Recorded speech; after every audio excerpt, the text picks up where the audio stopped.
குஜராத் மாநிலத்தில் பண்ணை வீட்டில் மது விருந்துடன் கொண்டாட்டத்தில் ஈடுபட்ட 38 பெண்கள் உட்பட 81 பேரை குண்டோடு போலீசார் கைது செய்துள்ளனர். 2.5 கோடி ரூபாய் மதிப்புள்ள மது பாட்டில்களை பண்ணை வீட்டில் இறக்கி ஆட்டம் போட்டவர்களுக்கு அதிகாரிகள் வைத்த ட்விஸ்ட் என்ன?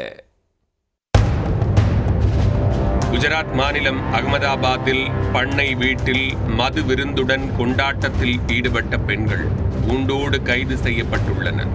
மதுவிலக்கு அமலில் உள்ள மாநிலத்தில் சட்டவிரோதமாக வெளிநாட்டு மது பாட்டில்களை இறக்கி ஆட்டம் போட்டவர்கள் மீது அம்மாநில காவல்துறை அதிரடி நடவடிக்கை எடுத்துள்ளது. பண்ணை வீட்டு பார்ட்டியும் படையோடு சிக்கிய சம்பவமும் நடந்தது என்ன? அமித் பச்சேரிவால் என்பவர் தனது மைத்துனர் ஆதர்ஷின் 25ஆம் ஆண்டு திருமண விழாவை கொண்டாட அகமதாபாத் சிட்டி அவுட்டரில் உள்ள பண்ணை வீட்டில் பலே விருந்திற்கு ஏற்பாடு செய்துள்ளார்.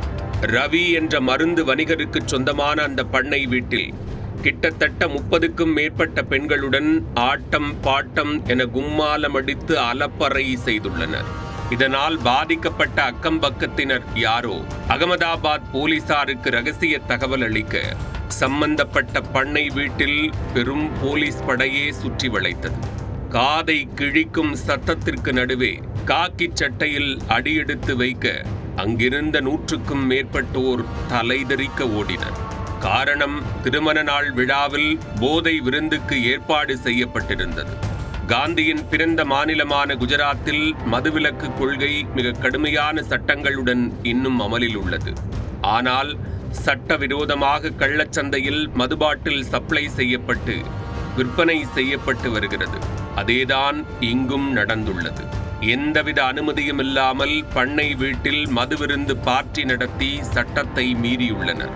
இதனால் விருந்தில் கலந்து கொண்ட 43 ஆண்கள் மற்றும் 38 பெண்கள் உட்பட 81 பேரை போலீசார் கொத்தாக கைது செய்தனர்.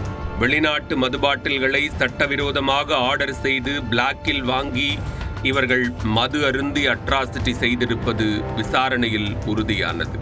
இதனையடுத்து குற்றம் சாட்டப்பட்டவர்கள் மீது மதுவிலக்கு சட்டத்தின் 65A, 116B, 66B உள்ளிட்ட 8 பிரிவுகளின் கீழ் சனந்த் காவல் நிலையத்தில் வழக்கு பதிவு செய்யப்பட்டுள்ளது. 2.5 கோடி ரூபாய் மதிப்புள்ள மது பாட்டில்கள், ஹூக்காக்கள், கார்கள் மற்றும் செல்போன்கள் பறிமுதல் செய்யப்பட்டுள்ளன.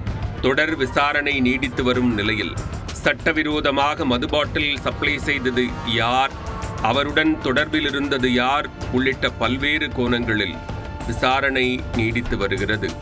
அதில் மேலும் பல முக்கிய புள்ளிகள் சிக்கலாம் என்று எதிர்பார்க்கப்படுகிறது.